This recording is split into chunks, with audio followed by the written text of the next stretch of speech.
Hi guys! Welcome to another mini vlog. This is Mami Mika.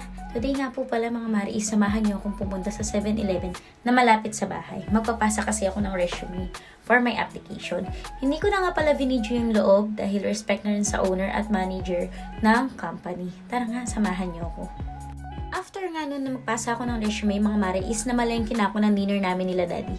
Nag-request kasi siya ng nilagang baboy na buto-buto dahil nga malamig ang panahon ngayon. At balita ko sa weather is magi-snow. Kaya tara mga mare, samahan niyo akong mamili ng nilagang baboy na buto-buto sa supermarket.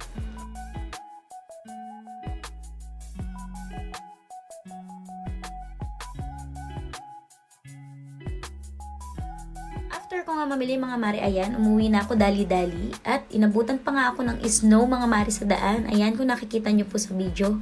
Pagka-uwi ko nga pala mga maris, sinalang ko na yung nilagang buto-buto, sinamahan ko ng sibuyas, patatas at paminta para maglasa na rin yung baboy. Ayan, di ba?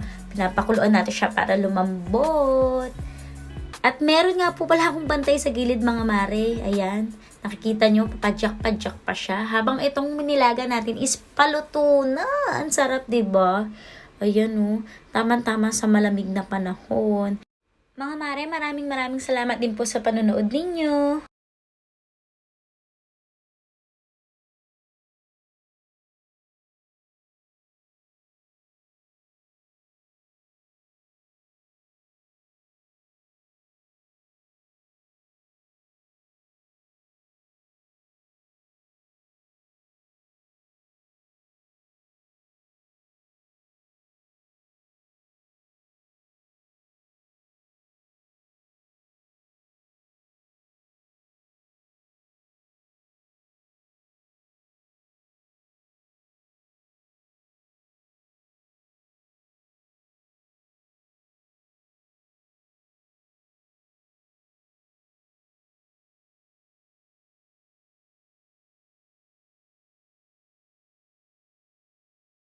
Ayan nga guys, yan ang aking gamit na bag. Sinalpak ko na nga rin pala yung mga napamili ko mga mari. At yun nga mga mari, diba sabi ko sa inyo makulimlim, inabutan na nga po pala ako ng snow dito. Ayan, kung makikita nyo, ayan sa video po. Ayan, kaya nagmanali na rin ako umuwi dahil sobrang lamig din nga at si baby din ay iniisip ko. Kaya ayan nga guys, sinalang ko na nga rin po pala yung buto-buto na baboy at sinamahan ko ng sibuyas na negi kung tawagin dito sa Japan. Ayan, di ba? Pinakulo ko na rin yung mga patatas para madurog yung patatas dun sa sabaw.